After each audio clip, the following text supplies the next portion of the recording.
Olá a todos, como é que vocês estão? Espero que estejam bem. Shalom do nosso Altíssimo, que Yahweh esteja na vida de cada um de vocês. Hoje esse vídeo aqui será uma extensão da live que eu fiz ontem, acerca desse tema de qual será o destino final de todos aqueles que serão condenados. Geralmente costumam falar que eles sofrerão eternamente, estarão vivos e sofrerão uma eterna punição que nunca terá fim. Porém, expus na live de ontem, através de vários textos bíblicos, como Obadias 1,16, como o próprio capítulo de Salmos 37, como nas cartas de Pedro, como na carta de Judas, e outros exemplos nas Escrituras que demonstram que não será dessa forma como se costuma ensinar, mas sim que todos os condenados eles sofrerão sim uma punição, mas chegará um momento que eles serão exterminados, aniquilados, deixarão de existir. E na live de ontem eu apresentei os principais embasamentos que confirmam esse entendimento. Então recomendo às pessoas que se interessam por esse tema que assistam a live de ontem para que cheguem nessa compreensão. E hoje esse vídeo aqui será um complemento mostrando bases no livro de Enoque que só confirmam o aniquilamento dos condenados. E sim, quando a gente lê o livro de Enoque, não resta dúvidas acerca dessa interpretação, que é a interpretação hebraica, e não essa interpretação greco-romana com a ideia da imortalidade da alma, como se uma alma pudesse subsistir eternamente, mesmo estando longe do Criador, mesmo não tendo a centelha de vida e ainda estando desconectada da árvore da vida, que é o único meio da gente conseguir a imortalidade e eternidade. E é só por meio do Messias que nós conseguimos o acesso à árvore da vida. É por isso que em várias passagens ele falava que quem seguir o Filho vai ter a vida eterna, e quem rejeitar o Filho não terá a vida, terá a morte, e morte é o oposto de vida. Vida, você tem a centelha de vida do Pai. Na morte, você não tem a centelha de vida do Pai. E logo, consequentemente, você não tem como subsistir, não tem como ter vida longe do autor da vida, longe da fonte da vida, que é o Criador. Mas devido a essas interpretações com a ótica pagã, acabou que foi se criando uma confusão muito grande em cima desse entendimento que sempre foi o entendimento do povo hebreu, relatado nas Escrituras, e que no livro de Enoque essa visão fica ainda mais clara. E a partir de agora vou citar aqui alguns textos do livro de Enoque para que vocês possam perceber como que esse livro deixa muito claro essa visão. O primeiro texto que eu vou citar está justamente no primeiro capítulo do livro de Enoque. Veja o que vai mencionar. Em verdade, ele virá com milhares de santos para exercer o julgamento sobre o mundo inteiro e aniquilar todos os malfeitores, reprimir toda a carne pelas más ações, tão iniquamente perpetradas e pelas palavras arrogantes que os pecadores insolentemente proferiram contra ele. Veja que aqui a descrição é muito clara. Eles serão aniquilados. E aniquilado é ser totalmente consumido, é perecer, é deixar de existir. Esse que é o entendimento verdadeiro em cima dessa palavra. Mas vamos continuar. Outro capítulo que fala acerca da ideia do aniquilamento dos condenados no livro de Enoque está no capítulo 10. E veja a descrição que vai ser mencionada aqui. Nesse dia, eles serão atirados ao abismo de fogo, na reclusão e no tormento, onde ficarão encerrados para todo sempre. E todo aquele que for sentenciado à condenação eterna, seja juntado a eles, e seja com eles mantido em correntes, até o fim de todas as gerações. Extermina os espíritos de todos os monstros, juntamente com todos os filhos dos guardiões, porque eles maltrataram os homens. Veja só, extermina os espíritos. Exterminar é a mesma ideia de destruir, aniquilar, fazer perecer e, consequentemente, deixar de existir. Então é mais um texto aqui do livro de Enoque que traz esse entendimento. O próximo texto está no capítulo 16 do livro de Enoque. Eles continuarão a agir daquela maneira perversa até o dia do grande juízo final, quando então o mundo acabará completamente para os guardiões e para todos os ímpios. O mundo acabará completamente para eles, não sobrará nada para eles, a não ser a punição e logo depois a completa destruição, o completo aniquilamento. Próximo capítulo que menciona esse entendimento é o capítulo 19, e veja a descrição aqui. Também seduzem a estes, fazendo-os prestar culto aos demônios como se fossem deuses. Aqui eles ficarão até o grande dia do juízo, quando serão sentenciados à aniquilação completa. Outro texto que demonstra muito claro essa compreensão de que não haverá vida para os ímpios, para os condenados, e que eles estão destinados à aniquilação completa. É uma sentença que o Criador decretou para todos aqueles que rejeitarem o seu Filho, que é o único caminho que nos leva à salvação. Agora, outro capítulo que menciona esse entendimento é o capítulo 48 do livro de Enoque. Veja só.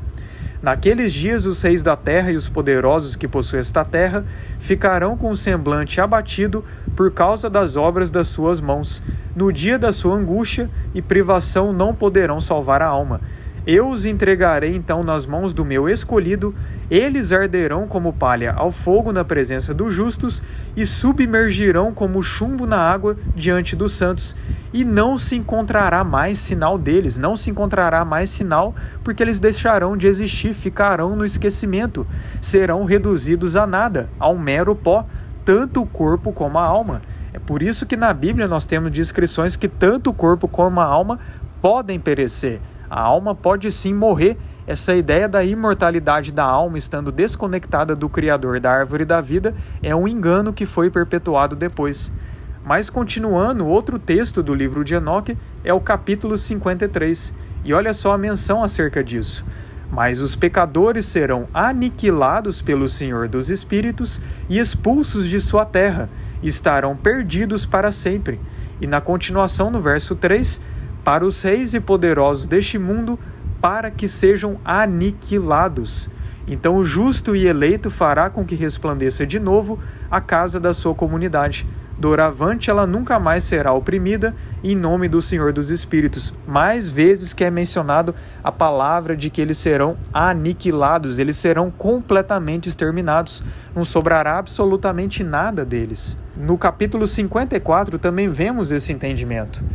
Todas as águas misturar-se-ão, a água do alto do céu é a masculina e a água debaixo da terra é a feminina, e elas aniquilarão todos os habitantes da terra, bem como os que se encontram nos limites do céu.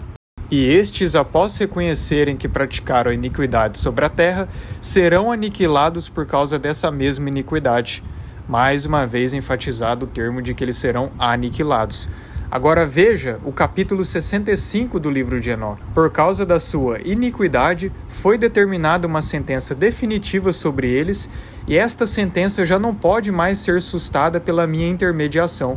Por causa de todas as feitiçarias que eles desenvolveram e aprofundaram, a terra será aniquilada juntamente com todos os seus habitantes. Aqui também é demonstrado que tanto os ímpios que forem condenados quanto essa terra aqui serão destruídos, serão aniquilados e não mais existirão. Agora no capítulo 66, depois disso ele mostrou-me os anjos vingadores que estavam preparados para vir e liberar todas as forças da água subterrânea e espalhá-la sobre todos os habitantes da terra para seu castigo e destruição. O Senhor dos Espíritos deu então a ordem aos anjos que partiram para que não deixassem escorrer as águas, mas sim retê-las, pois esses anjos eram os que presidiam as águas. Nessa hora eu me afastei de Enoque.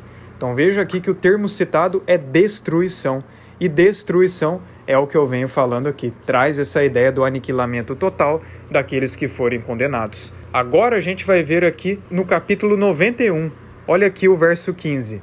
Ele assentou-se sobre o trono de sua glória, e então foi confiada a ele, o Filho do Homem, a condução do julgamento, e fez com que desaparecessem da terra os pecadores e os perversos do mundo. Eles serão postos em grilhões e encerrados no lugar comum da sua destruição. Todas as suas obras desaparecerão da terra. Olhemos agora para o capítulo 91 do livro de Enoque. De outra parte serão cortadas as raízes da injustiça e os pecadores perecerão pela espada. Os blasfemos serão extirpados naquele lugar e aqueles que concebem a violência e que proferem ofensas morrerão pelo gládio. Aí na continuação vai falar: com o fim deles, os justos herdarão moradas graças à sua retidão, e será erigida uma grande casa para o rei excelso na sua glória para sempre. Então perceba que aqui é colocado que os pecadores, os ímpios, os condenados, eles terão um fim, e só após o fim deles é que os justos entrarão nas moradas eternas. É por isso que só em Apocalipse 21, após a condenação dos condenados, é que haverá novos céus e nova terra. E não haverá mais dor, não haverá mais lamento e não haverá mais pecado. Só haverá novos céus e nova terra depois da destruição e aniquilação completa de todos aqueles que forem condenados. E no mesmo capítulo 91, agora no verso 8, depois da 10ª semana, na parte 7ª, realizar-se-á o grande e eterno julgamento, em que ele executará o castigo dos anjos. O céu anterior acabará e se desvanecerá. Então haverá de aparecer um novo céu, e todas as suas potências brilharão ao cétalo para sempre. Seguir-se-ão muitas inumeráveis semanas de bem e de retidão por toda a eternidade. E o pecado, a partir de então, nunca mais será mencionado para todo sempre. Na ideia de que os ímpios vão estar eternamente vivos e sofrendo, estando em tormentos, o pecado e o mal nunca seriam extirpados, pois eles estariam eternamente blasfemando, eles estariam eternamente cometendo mal, mas nós vemos aqui nesse texto que nunca mais haverá pecado, e nem será mencionado para todo sempre. Então aqui a descrição é muito clara que só confirma que tudo isso terá um fim. Agora no capítulo 92, ele será magnânimo para com o justo, concedendo-lhe honra e poder, viverá o justo no bem e na retidão, e seus passos serão iluminados pela luz eterna. O pecado ficará para sempre sepultado na escuridão, e a partir daquele dia nunca mais aparecerá por toda a eternidade. Mais um texto que demonstra que nunca mais haverá pecado. Logo, nunca mais haverá aqueles que cometem pecado. É muito simples. Agora, no capítulo 94, veja a descrição. Blasfemastes contra Deus, praticastes a injustiça, e com isso lucrastes o dia do derramamento de sangue, o dia das trevas, o dia do grande castigo. Uma coisa eu vos digo e vos anuncio, vosso Criador deseja aniquilar-vos. Mais um texto aqui que é demonstrado muito claramente que o Criador irá aniquilar e deseja aniquilar, deseja exterminar, deseja fazer com que pereça todos aqueles que não se arrependerem de seus pecados. Não haverá mais vida para esses. Agora no capítulo 96, ai de vós que podeis beber água de todas as fontes, num instante sereis aniquilados e desaparecereis, porque desprezastes a fonte da vida. Então eles nunca mais aparecerão. Por quê? Porque eles desprezaram a fonte da vida. Esse texto aqui só confirma que eles serão totalmente aniquilados e exterminados porque eles desprezaram a fonte da vida. Logo, não há vida sem estar conectado na fonte da vida. E esse texto aqui demonstra muito claramente esse entendimento. Agora, no capítulo 97, tende confiança, ó justos, que os pecadores serão humilhados e aniquilados no dia da justiça. Estejais avisados que o Altíssimo pensa na sua ruína e que os anjos do céu alegram-se com a sua desgraça. Pois o Criador é justo, e ele irá julgar justamente todos aqueles que não mudarem suas condutas de vida e não se arrependerem de seus pecados, crendo no Filho, crendo no Messias, que é o único caminho que nos leva de volta ao Pai. Agora, no capítulo 98, por faltar-lhes o conhecimento e a sabedoria, perecerão com todos os seus tesouros, magnificência e honras pelo assassinato e no opróbrio, e serão lançados na maior miséria em fornalha ardente. Ninguém tem dúvidas que todos os bens materiais dessa terra perecerão. Então a pergunta que fica é, por que quando é utilizado perecer para os bens materiais, ninguém tem dúvida que eles serão completamente exterminados, mas quando é utilizado esse termo para as pessoas que serão condenadas, eles dizem que eles estarão vivos eternamente sofrendo. Qual que é a lógica disso? Agora no capítulo 99 do livro de Enoque, pois todos serão completamente destruídos. E na continuação vai falar, pois ele derrubará a vossa grandeza ao chão, trará preocupação aos vossos corações, despertará o espírito da sua ira, e a vós todos aniquilará com a espada. E todos os justos e santos lembrarão nesse momento os vossos pecados. Agora, no capítulo 102, digo-vos, pecadores, vós vos regozijais ao comer e beber, ao roubar e pecar, ao deixar os homens nus, ao herdar riquezas e ao desfrutar dias esplêndidos, vistes como foi o fim dos justos, e como nenhum delito foi encontrado neles até o dia da sua morte, eles pereceram, e passam a ser como se nunca tivessem existido, e seus espíritos na tristeza desceram ao mundo inferior. Então olha aqui uma descrição claríssima de que todos aqueles que forem condenados serão como se nunca tivessem existido. O mesmo termo que é citado no livro de Obadias, demonstrando muito claramente que esse será o destino final de todos aqueles que não se arrependerem de seus pecados. Por isso que é tão importante a gente seguir o Messias, viver em retidão, viver em santidade. Pois o caminho contrário ao caminho do Messias, o caminho contrário à porta estreita, é o que leva todos ao perecimento e o aniquilamento total, a total destruição, a total redução à inexistência. E por fim, o capítulo 103 do livro de Enoque, veja o que vai ser mencionado. Todo o bem, toda alegria e honra estão preparados e consignados para os espíritos daqueles que morreram na justiça. Toda sorte de bem vos será concedida em recompensa pelo vosso esforço, e o vosso destino será melhor do que os dos vivos. O espírito daqueles que dentre vós morreram na justiça viverá, alegrar-se-á e será bem-aventurado. As almas não perecerão, nem se apagará a sua lembrança da face do excelso, por todas as gerações do mundo.